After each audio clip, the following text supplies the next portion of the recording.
maybe we'll get started. Welcome, everybody. I'm delighted to see you all here. Please say hello in the chat if you feel like it and tell us where you're from. It's always good to welcome new faces and see familiar friends too to this special RSVP digital event. My name is Alison Chapman. I'm a professor in the University of Victoria in the English department. I'm also honoured to be Vice President of RSVP. And today we have a special event in our usual monthly Digi Events series. And the special event is to honour the 2024 Colby Prize winner, W. Hamish Fraser, who's joining us from near Aberdeen in the Cairngorms today. The Colby Prize is a very special prize to our organisation. It was founded in 2006 in memory of Robert Colby by his wife Vineta. Both Robert and Vineta Colby were distinguished scholars of the 19th century and especially periodical print, and long-time supporters and friends to RSVP. And this is a really important prize to us. We give it annually. I'm extra delighted actually to be welcoming Hamish today because I happen to be the chair of the Colby Prize Committee in 2024, and I have his citation ready to read out in a moment. The choice of his book was unanimous amongst committee members, and we're all really delighted by it. So the Colby Prize was founded to recognise original book-length studies of 19th century periodical print, studies that are primarily focused on the print itself, rather than discussing it in a tangential way. So the 2024 Colby Prize winner is W. Hamish Fraser for his wonderful, magnificent book, The Edinburgh History of Scottish Newspapers, 1850 to 1950, which I have in front of me here, published by Edinburgh University Press, that is itself distinguished for an amazing series of books on 19th century periodicals, as many of you know. Let me, before introducing Hamish, read the citation from the committee, if you'll allow me, so you get a flavour of how very much we admire this book. And if you haven't yet read it, I encourage you to do so. It's not just important for its focus on Scottish newspapers, but for giving us a model of writing and thinking and researching 19th century periodical print, and indeed a different format for publishing a study on it too, given that it's both a rich resource and also a detailed argument. So the committee's citation for the Colby Prize: comprehensive, meticulously researched and argued, and impressively wide in scope. The Edinburgh History of Scottish Newspapers, 1850 to 1950, is an invaluable book for the specialist study of Scottish newspapers and the long 19th century periodical press, as well as for the general reader too. In this generous and engaging study, serving as both a rich reference resource and a compelling historical argument, W. Hamish Fraser uncovers a fascinating trove of material on Scottish newspapers, giving a compelling account of the press and its political, social, and economic contexts. Focusing substantially on the last half of the 19th century, with detailed chapters on individual newspapers, analysis of the complex relationship between proprietors, editors, and journalists, and case studies on politics, religion, and identity, this book is a major contribution to periodical press scholarship.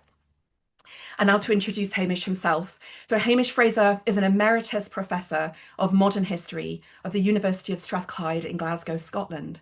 A graduate of the Universities of Aberdeen and Sussex, his early research was on trade unionism and the labour movement in 19th and early 20th century Britain. However, he's long had an interest in press history, with a study of the radical Glasgow Sentinel and one of its editors, the Owenite socialist Alexander Campbell. Hamish has also contributed to the Dictionary of 19th Century Journalism, which I know is important to many of you here as a major study of the 19th century periodical press. And he's also authored a biography of the famous Daily News war correspondent Archibald Forbes. So Hamish's talk is entitled Scottish Newspapers in the 19th Century, the Importance of the Local. And just before handing over to Hamish, if you have any questions at the end of the talk, please raise your hand and we'll watch out for that. And you can also ask questions and post comments in the chat itself as well. Thank you very much. Over to you, Hamish. Thank you very much, Alison, and thank you for that over-flattering introduction. And I'm very grateful to you yourself and the board of the RSVP for the award, the delightful surprise of the award of the Colby Prize. It's very much appreciated. I'm sorry that I can't make it to the Chicago conference. I hope it's a success, and clearly it would have been a very interesting time to visit the United States and indeed Canada as well.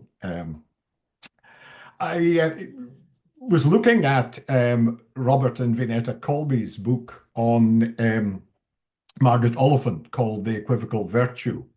Um, the other day, they point out that they read every possible thing that Margaret Oliphant had written, and that's an awful lot of stuff published in newspapers.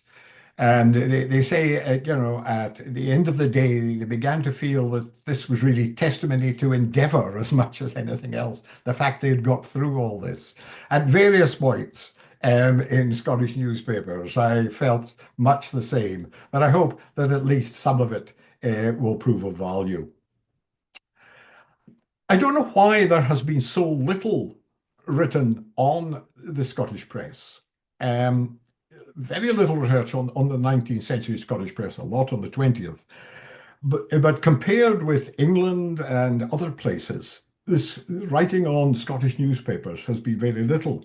So after all, it's 80 years since R.M.W. Cowan produced his study of the first half of the 19th century, a remarkable book, given the spread of newspapers throughout the country.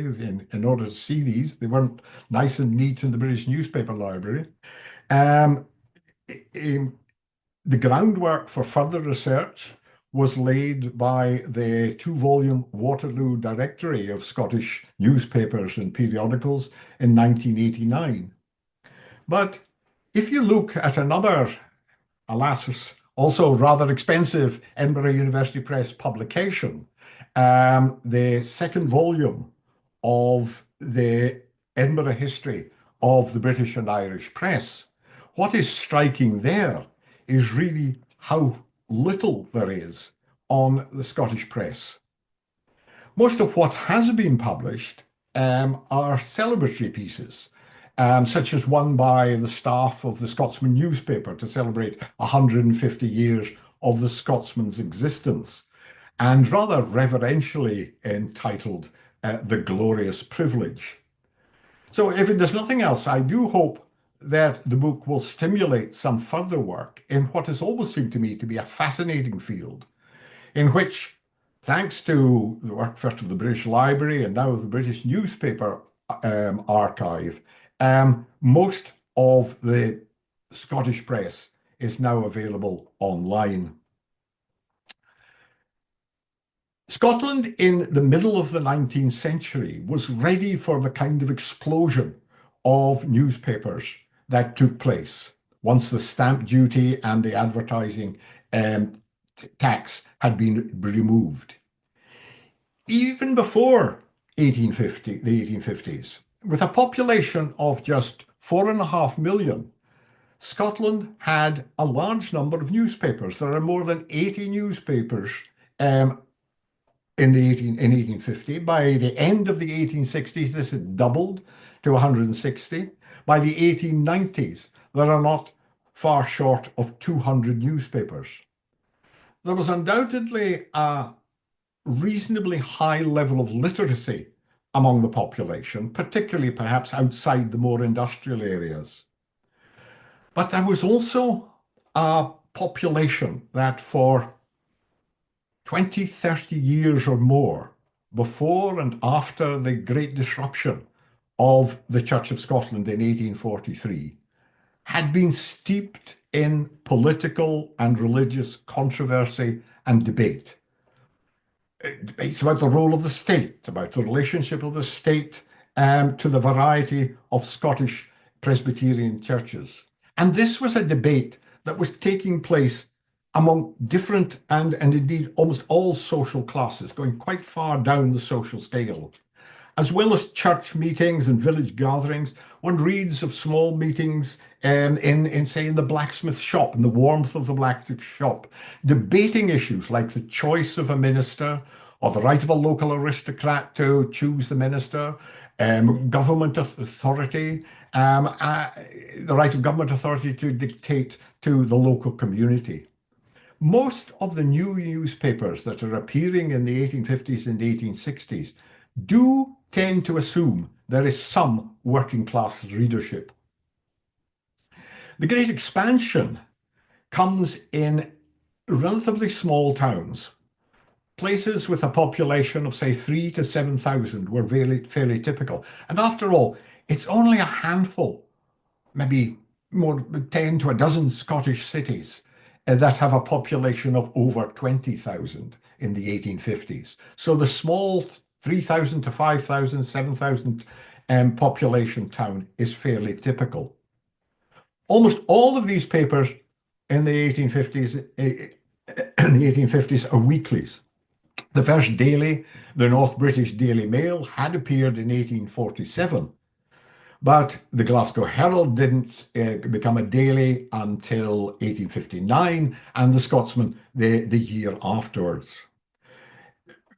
Although during the 1850s, there are lots of failed attempts at launching other daily newspapers.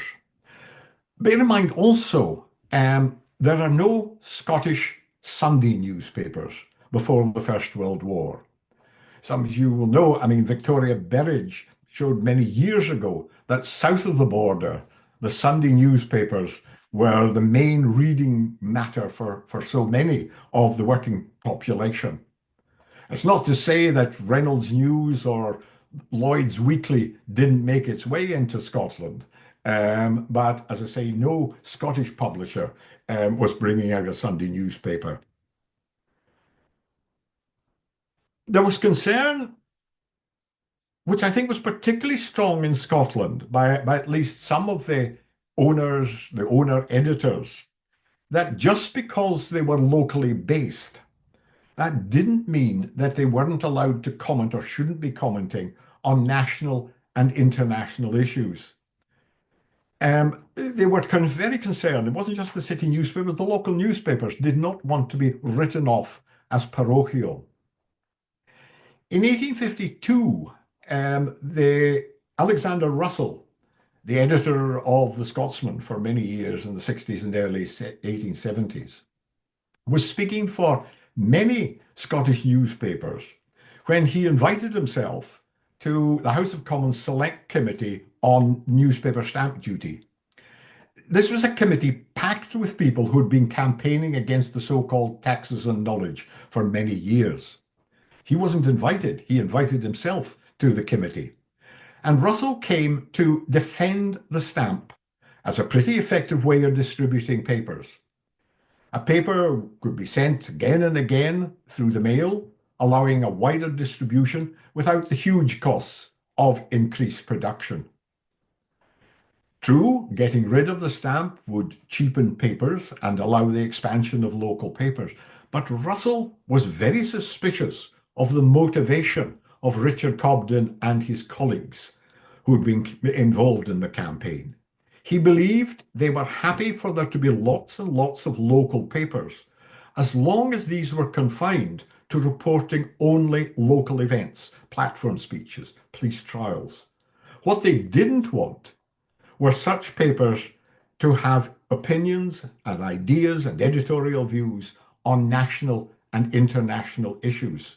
Such views and opinions would come from a few London papers. These would be the ones that would set the nation's views. As more than one historian has pointed out, another concern was that there would be too many unstamped radical newspapers, and they want local papers to somehow replace the radical papers that had appeared in the 1840s. But it's not just radicalism that they were concerned about, Russell argued. He believed they didn't want any kind of divergence from a particular London view of the world. So it was local weeklies that gave most people their window on the world. And these local weeklies, until the end of the century, are carrying editorials and other pieces with comment on national and international news. And these, I think, do justify closer reading, closer than I was able to give them, because they very much reflected the nature and attitude of their local communities.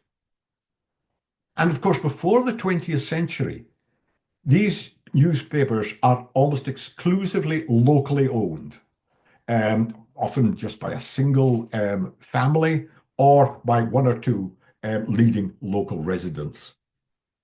It's also a striking feature of Scotland that there was never a really national daily newspaper that was widely read in all parts of the country.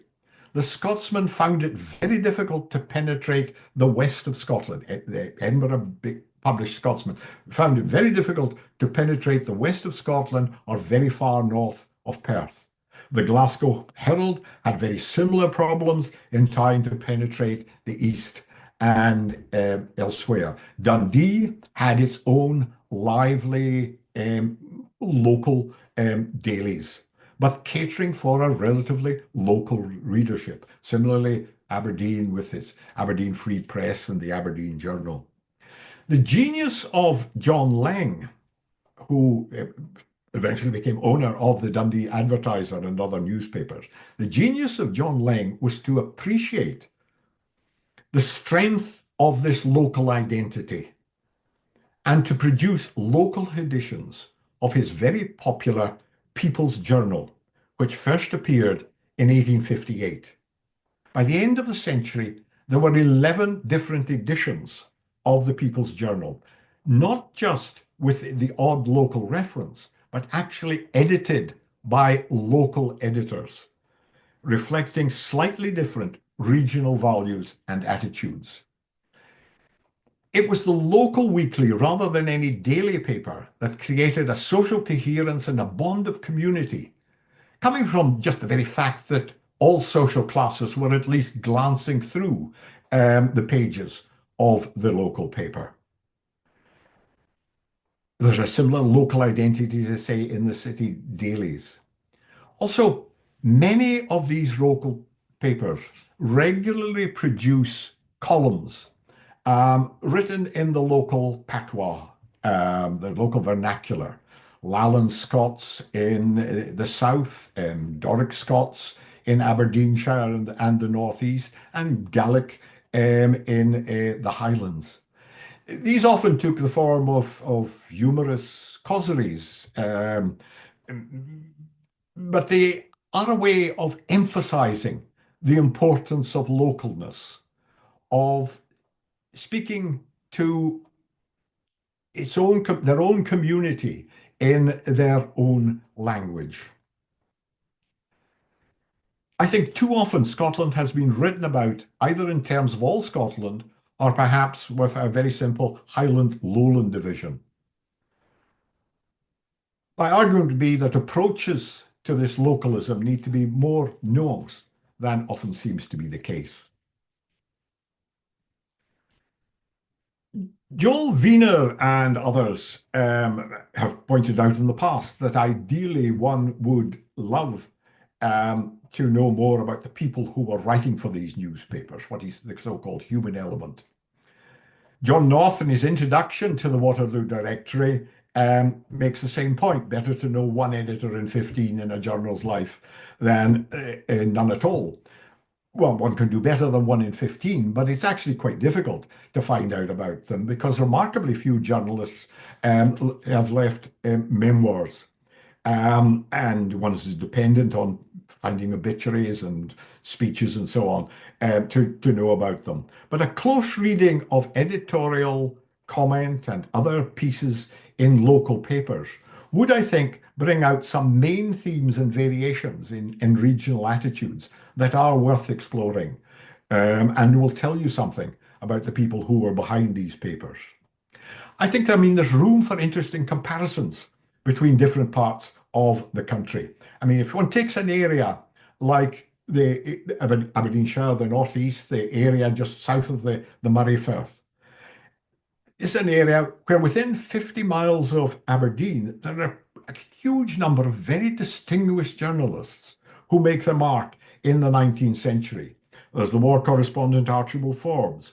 There's William Robertson Nicoll of the British Weekly and the Bookman. There's Hugh Gilzane Reid, who, after founding the Buchan Observer, goes and creates an takes over the ownership of newspapers in the north of England, and is largely behind the creation of the Institute of Journalism. There's his successor from there, James Annand, who, after learning his craft in Scotland, went on to found newspapers in the north of England. There's James MacDonnell, who ended as a leader writer with the Telegraph in London and the London Times. There's Robert Donald, who ran the Daily Chronicle into the early 20th century. These are all from within a 50-mile radius of Aberdeen. There's also a cluster of writers who never left the local area, but are still very capable writers and journalists. Now, some of this was peculiar to the Northeast, thanks to the Dick bequest, the product, alas, of West Indian slavery. There were good parish schools in the area that were able to attract university graduates as teachers. There's also, by the mid-19th century, a very large network of mutual improvement societies that provided guidance and opportunities for people of relatively humble social position. Forbes and Nicholl were the sons of ministers. James Annand was a blacksmith. MacDonnell worked in a paper mill. Gulzine Reid was a printer. Even relatively superficial reading of editorials and other articles and reviews brings out a striking lack of parochialism and an outward-looking view of the world, and a belief that they had things to say about the wider world. Now, my impression is, if one does a similar look to other areas, very quickly say the border area, it seems to me much more introspective. In Ayrshire and Fife, which are going through rapid industrialisation, there are much greater signs of class conflict and antipathy between town and country. And of course, again, if one returns to the Northeast, the striking thing is the total lack of sympathy, never mind empathy, on the part of the Northeast with what was going on in the Highlands. It seems to me that one needs to be aware of these local differences, and it's worth pursuing. After an emphasis on localism and a focus on the people behind production, I turned to some of the themes of the time. I mean, obviously, one could have looked at a number of topics, but I would just focus on one or two. Many of the newspapers in the 1840s and to the 1860s emerged as part of the post-disruption tensions between the three Presbyterian churches. So there's huge coverage of rival assemblies and presbyteries. There's also, in the 1850s, a huge amount of sectarian sentiment against Roman Catholicism. It's striking, however, that after nearly 30 years, after 1843, of debates in the churches to try to get unity that really came to nothing, it's possible to detect widely across the Scottish press an impatience with religious intolerance and with the kind of anti-papal diatribes that had been stock and fare of a paper such as Hugh Miller's Witness. If one just looks at reports of meetings in the papers, Scotland still looks a pretty intolerant place. I mean, there are umpteen Protestant leagues and Reformation societies and angry sectarian letters. But the tone in most editorials shows little sympathy for such views. And so I believe that newspapers from the 1870s in particular are contributing much to the secularization of Scottish society. There's increasing condemnation of denominational intolerance. Annan, for example, in this Buchan Observer, scoffed at the clergy for their absurd pretensions to infallibility and their overacting solemnity. And he's not alone among editors in taking on the clergy. From the 1870s, there's growing pressure in the press for a relaxation of the notoriously gloomy Scottish Sunday. And of course, the very fact of reporting Sunday golf or Sunday opening of museums in one area stimulated a demand for change in other areas. Mark Hampton, in his book, excellent book, The Visions of the Press in Scotland, has written about the powerful educational ideal within British newspapers. My impression is that that ideal was even stronger in Scotland than in England.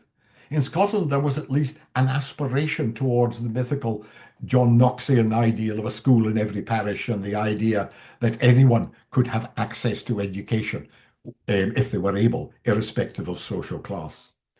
Someone pointed out that Scottish character needed, or perhaps they said needs, a didactic mission, and the Scottish press was happy to replace the clergy in offering this. John Laing was confident that his papers were not just mentally educative, but they were morally clean, wholesome, and elevating. And the last was always the key word. Irrespective of social order, there was always the possibility to improve. And indeed, it's the voice of the schoolmaster as much as the minister that comes across. And really, Kirsty Blair, in her writing on poetry, makes the same point. I mean, there's thousands of poems in the Scottish press. Um, the editor of the Brecon Observer in 1880 produced a volume called 100 Modern Scottish Poets. By 1897, he's on to 16 volumes and 1,246 Scottish poets. But what the point Kirsty Blair brings out, that people are submitting these poems, and some will be published and some were really quite good, but often the editorial response was to take this away and improve it. You should be doing this, you should be getting better. And it's this sense that there was an age of improvement in which newspapers were playing a part. And this is in contrast to the tone of many 20th century newspapers. They saw themselves as helping create a more modern world. I'm not suggesting that local papers were in any sense radical. After the demise of the overnight socialist papers like the Glasgow Sentinel in the 1850s and 1860s, and there's not many that are really radical, but almost all the Scottish papers are in favour of social improvement, of democratising local government, of having gasworks, better water supplies, and generally saw themselves as being on the side of change. Yet another frequently recurring theme was resentment of the Irish, and this was the grievance that too much attention was being paid to the Irish. Obviously, there is some anti-immigration, but it's also the idea that too much time in Parliament was being taken up by the Irish and by Irish legislation, whereas the Scots were finding it more and more difficult to get their legislation through. So a major turning point in the 1880s in the Scottish press is they turn against Gladstone, or many of them turn against Gladstone, because of his commitment to Home Rule. 1886 is a huge dividing point. What had once been an overwhelmingly liberal press, often gushing in admiration for Gladstone, split, and the majority of the daily papers rejected Irish Home Rule. The majority of the weeklies remained remarkably loyal and were in the 1880s and 1890s are quite critical of the House of Lords for blocking Home Rule legislation. But nonetheless, you can detect a kind of swing away from a belief in Gladstone and all his works after 1886. A final point, I mean, this process of a second major change in the Scottish press begins in October 1895 with the arrival in Glasgow of Harold Handsworth, the later Lord Rothermere, with the Daily Record, billed as the biggest halfpenny newspaper in the world. The Daily Record appeared 8 months before the much better known Daily Mail appeared from the Handsworth stable in London. Within 2 years, the Record claimed to be available in every railway bookstall and set out to be an all-Scottish paper. Presumably Handsworth saw this gap in the market. When in 1901 it merged with the North British Daily Mail, which until then had perhaps been the most popular newspaper, for working class newspaper, and it became the Record and Mail, it did relatively briefly manage to achieve the goal of covering the whole country. The arrival of the Record is the start of a story of increasing ownership of some of the Scottish press by non-Scottish owners, and to a growing reliance on London-based opinions for views. Indeed, the continuing local weeklies were coming under increased financial pressure, increasingly dependent on national advertising, having to compete against more widely read now daily newspapers, they largely abandoned their efforts to comment on anything other than the parochial. But there was a loss, and there's a loss of distinctiveness and a loss of confidence that I believe had been so important in the 19th century. So the second half of the 19th century has a vitality, has a distinctiveness that I think well justifies further work. Thank you.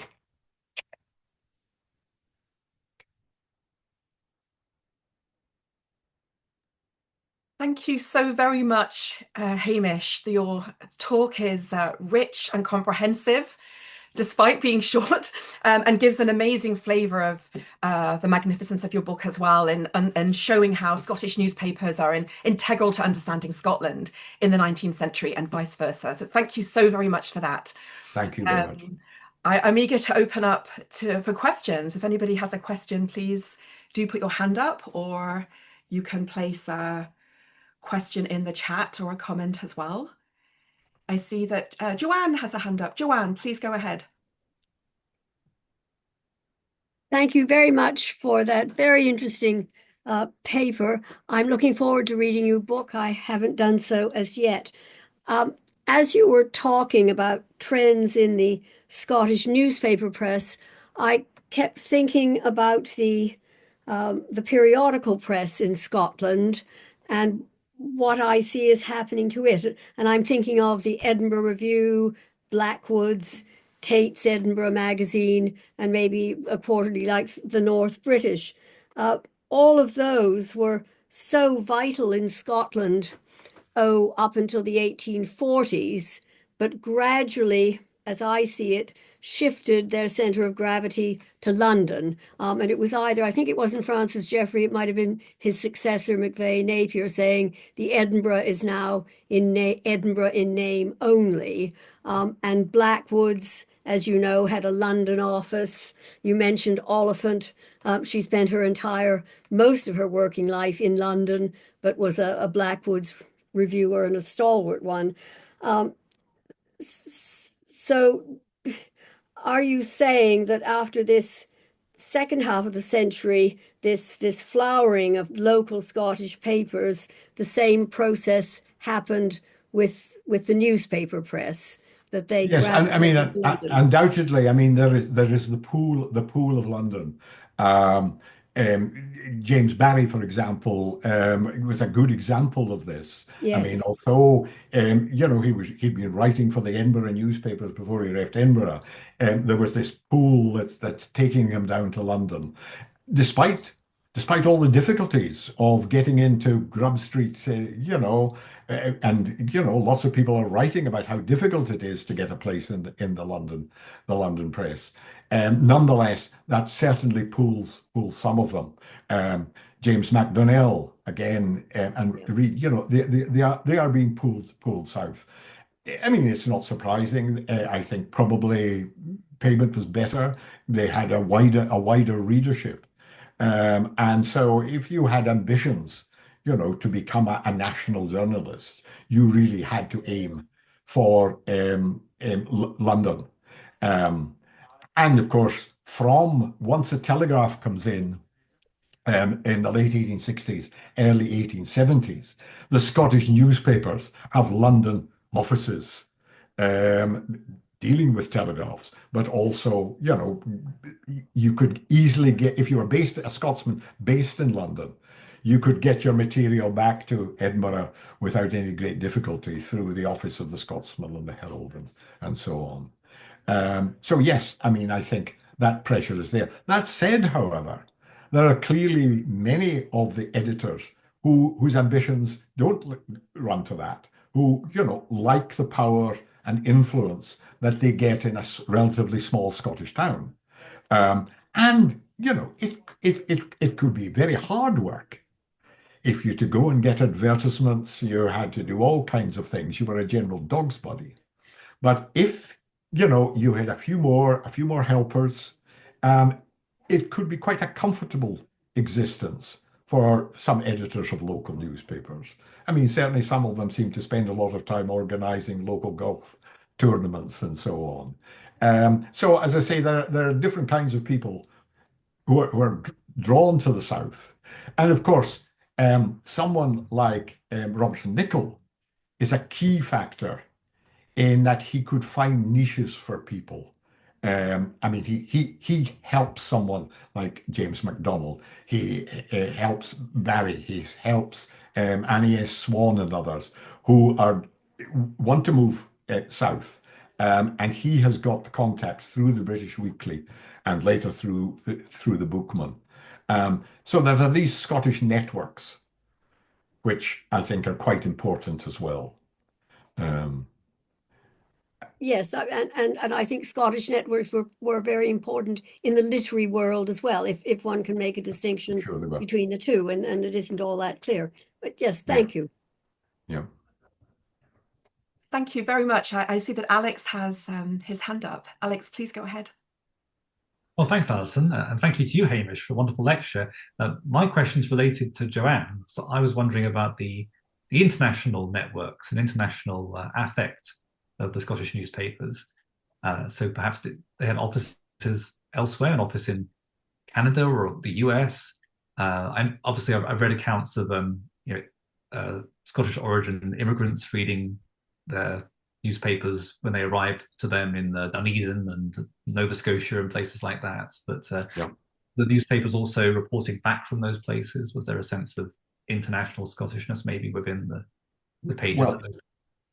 I mean, a lot of the local newspapers were very aware of a kind of diaspora from the local area, and they did assume that people in the empire, and basically, I mean, you're talking about Canada, Australia, South Africa, would be reading the local newspaper at least occasionally.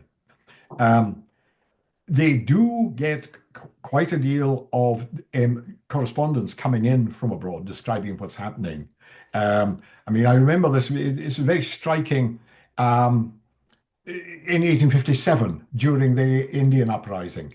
And they've got letters as to what's happening in India from various overseas missionaries and others. There are people writing in the 1880s and 1890s. There are people writing from Johannesburg. I mean, they're not employed by the paper, but they're writing, telling them about their experience in the goldfields of Johannesburg and, commenting and so on. Through till the 1870s, I mean, it's quite interesting. I mean, a number of Scottish newspapers do send their own correspondence to cover the Franco-Prussian War and indeed other wars, or they are at least taking reports from some of the better known journalists, and they would send in pieces to local newspapers. But I mean that is fading over time. I mean they're increasingly dependent really on Reuters for any specific reports. But undoubtedly an awareness of what's going on elsewhere in that, as I say, they're seeing themselves as part of the empire. Not that they're calling for an expansion of the empire until really through to the late 1890s, then they become imperialists. But there is this assumption that there are Scots in New Zealand and Canada and elsewhere who are part of their readership from time to time. Okay, thank you. That's fascinating. I see that Kathy and then Andrew have their hands up. Kathy first. Thanks, Alison. Thank you, Hamish. Actually, you've just started to answer the question I was about to ask, which is about, I was thinking as you were speaking about the localism and wondering about the sort of business model of these papers and what kind of staff they could afford. And in fact, could they afford to employ somebody like Archibald Forbes, for example, their own special correspondents to be dispatched overseas to report on events like the Franco-Prussian War? So you're suggesting that some of them could, in fact, afford to do that. Although, of course, Forbes worked for the Daily News. He Daily didn't. News. Yeah. But So, I think one would find that again it comes back to these networks. I mean, and that as well as doing your piece for the news, Forbes could well send an occasional piece to the Inverness Courier, where, the owner and editor of the Inverness Courier is a fishing companion of Forbes, on the occasional holidays. And again, they all come from roughly the same area. So I think, and certainly Forbes I think, if I remember correctly, I mean, in the early 1870s, Forbes is sending pieces from the German army that he was with to the Elgin newspapers. I seem to remember there was a piece that was actually identified as by Forbes in 1870, 71. So there's some of that. They, but as I say, often the daily newspapers are linking with one another. So the Glasgow Herald was linked with the Leeds Mercury and would share a correspondent to go abroad. And it is, I mean, the local papers didn't have this kind of, in most cases, didn't have this kind of. I mean, that said, by the time you're through to the 1890s, papers that are essentially local, like the Dundee Courier, although it's a national, claims to be a daily paper. It is a daily paper, but it's very locally based. Sends 2 women reporters round the world to report on what was happening to women in all parts of the world. So, and of course that was a very successful D.C. Thomson and Sons newspaper. So they have the resources. I mean, one of the features of the small town local newspapers is the extent to which they are reporting, they are summarizing, giving précis of many of the articles in the journals and periodicals, making people aware of what they should be looking at. So although, the journals are being published in Scotland, information about them is certainly available to people in small Scottish towns. Thank you. Thank you, Andrew.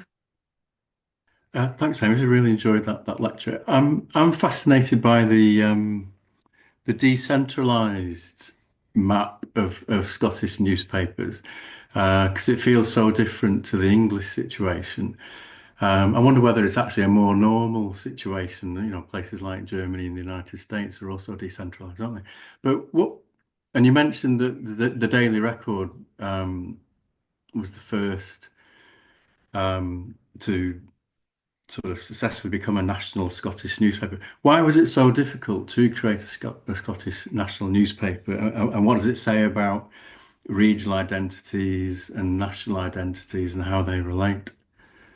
I think it's just the sheer strength of this local identity. I mean, there's still, you can see in contemporary Scotland, there are still east-west divisions and north-south divisions. And although, a paper like The Scotsman, he wanted to be the national newspaper, often claims to be the national newspaper. It did, it laid on trains for direct delivery of its newspapers to Perth and elsewhere. Didn't want to use wholesalers, in with others. It would deliver the papers directly. But it struggles to make any impact in the west of Scotland. The Glasgow Herald's the same, and the Dundee papers, despite producing scores and scores of very good journalists. The Dundee Advertiser and the Dundee Courier, which are the 2 competing papers, never really penetrate much beyond Fife and Perth. They don't penetrate, north. Similarly with Aberdeen. And it's why, it seems to me that there is this localism.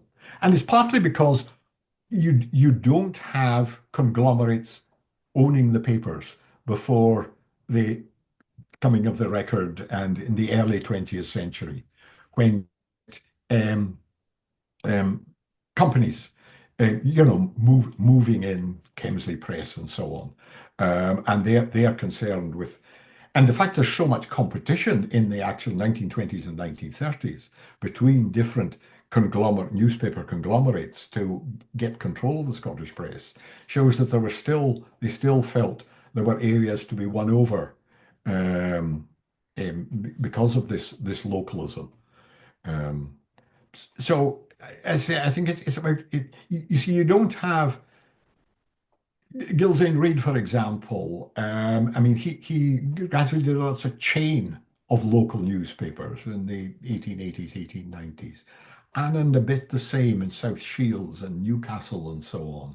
You just don't have that in Scotland. It's coming in a bit in the borders in the late 1890s, but you're still, in most other parts of the country, you're still talking about local ownership into the 20th century. So I think that's the big difference. Right. Okay.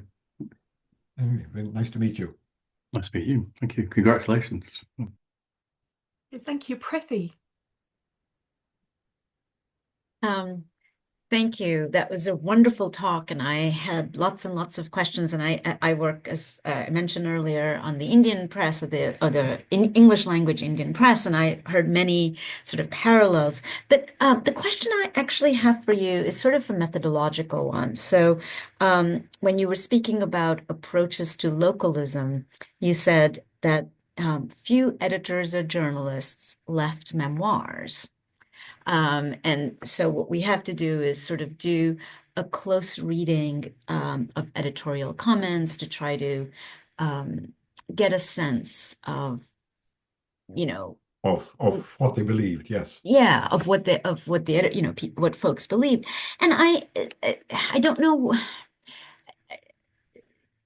I don't know what the question is exactly, but I'm sort of I'm interested in sort of the methodological question this raises, where we often know so little about those who are writing. And some of this has to do with the fact that, much of what was written in the press in the 19th century up until most of the period, up until the later part of the period, was anonymous, no byline. So we have... I think of Margaret Beetham's, that great line by Margaret Beetham, that when approaching the press, what we have is, on the one hand, an excess, a superabundance of material, and on the other hand, a real dearth of sometimes information. Who is the person writing? Where are they coming from? And particularly when one starts to think about localism, those kinds of questions of who become really important. Where are they writing from? Are they writing from south of the border? Or are they writing from, the Highlands or the Lowlands or Aberdeen, et cetera, et cetera. So I don't know that I have a question so much, but I'm really sort of struck by what do we do methodologically when we know so little about the people, but we have so much to read. And how satisfying can that close reading of the editorial comments be? How satisfying, how much can we draw from the letters versus the editorial leaders? Things like that. And I'd just love to hear you say more about the sort of methodological tools one can Well, develop. this seems to me to be the attraction of focusing on these small town local newspapers, where you know the editor and you know it's the editor that's going to be writing the editorial and probably doing the long book reviews. With the problems with the dailies, I mean, someone like the Scotsman, it was always assumed that Russell wrote all the editorials for the Scotsman through the 1860s into the early 1870s, when in fact, someone in his memoirs pointed out if he wrote one editorial a fortnight, he regarded that, and took, a week to write it. So in looking at national papers, you're looking at a whole lot of different contributors to national papers. So you can't tell much about it. But if you look at a small town local paper, you can say, well, this in some ways reflects the views of an educated leading figure in the town. Now, he may be more radical than the average, or he may be more conservative than the average, but nonetheless, he will be reflecting, I would argue, or I think anyway, he will be reflecting specific local views and attitudes from that area. And of course, some of them are editors for 10, 15 years. I mean, the turnover becomes faster towards the end of the century. But, if you were at a nice editorial job, you would stick it, for 10 years or so. It was hard work, but as I say, you could do it. So that would really be my argument. That's why, again, and it's not just the editorials. I mean, it's they can often lift the editorials from elsewhere, but it's the other kind of comment pieces, and often the book reviews and things tell you, I think, a lot of what they find interesting in the area. Anyway, that doesn't answer, but gives you something. I just wonder, as a quick follow-up to that fascinating answer to Prithi's question, Hamish, if the kind of culture of localism in Scotland kind of relies on readers understanding a kind of authenticity effect, right? That they feel as if they're reading in a local environment where the editors and the contributors are also local and part of their particular specific geographical community. And I'm wondering if, kind of going back to this question of that Alex also raised about why a national, and also Andrew, about why a national newspaper in Scotland didn't really work until the Daily Record, might be because that's just what readers wanted, and that the function of the local newspapers in this sort of localism culture, this authenticity effect, kind of did the work of a national newspaper on a local level. And so the Scotsman was never going to have a following throughout Scotland. So I'm kind of wondering, could you say a bit more about this sense of the authentic? I know Kirsty in her book, talking about poetry, also raised some interesting issues, poetry specific, that people writing poetry to one another in Scottish newspapers, local newspapers, often were pretending to be something that they weren't.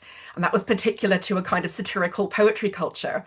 But it's clear in their editorials and opinion pieces that authenticity and reliability of the voice really mattered to readers. I just wondered if that was something you could say a bit more about. I don't think I mean, I suppose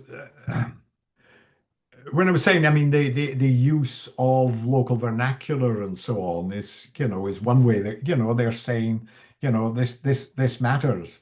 I mean, given, the kind of pressures for anglicizing Scotland that was going on, this is a kind of counter to that, because they felt, that this was a feature of the local community.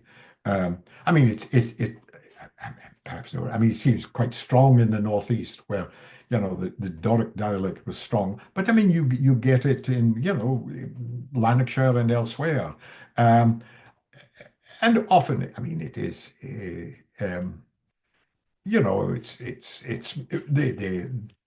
the small fellow beating the big fellow, as it were. It's a lot of, we're smarter than you. We may not look smart, but we are smarter than you.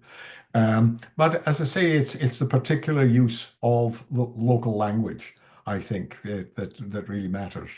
And is this emphasis, we are speaking to this community in its language, and this is worth preserving. It's not answering your question, but it's all I can think of at the moment. Yeah, that's a great answer. The language is really, really significant. Yeah. Thank you. Yeah. I also see that Sharon Schroeder wants to ask a question. Please go ahead, Sharon. Sorry, thank you. I was curious what you think about the Glasgow Weekly Mail as a national paper, because I know that when they advertise, they always say that they have a larger circulation than all the daily combined, at least, later in their run. So they have, news from many different areas of Scotland. And I'm just curious what you think about the possibility of a weekly national paper in the Glasgow Weekly Mail. Yes, the Glasgow Weekly Mail. I mean, I don't know how far north it penetrated, but it's certainly in western central Scotland. It was often regarded as the most popular working class newspaper, the most widely read newspaper. And just looking at it, I mean, it is a very well produced newspaper, and it's certainly got better quality poetry than many of the others. I think it's Weekly Mail is Marion Bernstein in the 1870s, 1880s, I think, is there. But I think generally it is a good newspaper, and a paper like the Weekly Mail is basically summarising what was in the daily, extracts, bringing out the highlights, and so on. It's intended to give people most of the information that they had in the dailies at the weekends, because that's when there was some chance that the working class would buy a newspaper and read it. The dailies are much more for the better off, certainly in the 70s and 80s. So yes and no. I mean, I think the Mail is well worth looking at. And it was a campaigning newspaper that did take up campaigns from time to time. Okay, thank you. Yeah, very good. Well, thank you so much for a fascinating discussion, everybody. We're at the end of our time here, but I'm incredibly grateful to Hamish for so generously sharing work from his book and developing it further too, and also for responding to the amazing questions you were given. And I just want to encourage you all to please go out and read this amazing book, the winner of the 2024 Colby Prize. Congratulations again, Hamish. Thank you very much indeed, and thank you for all your helpful questions. Most Thank interesting. you. Thanks to everybody. Take care. See you Bye. next Thank time. you. See you in June.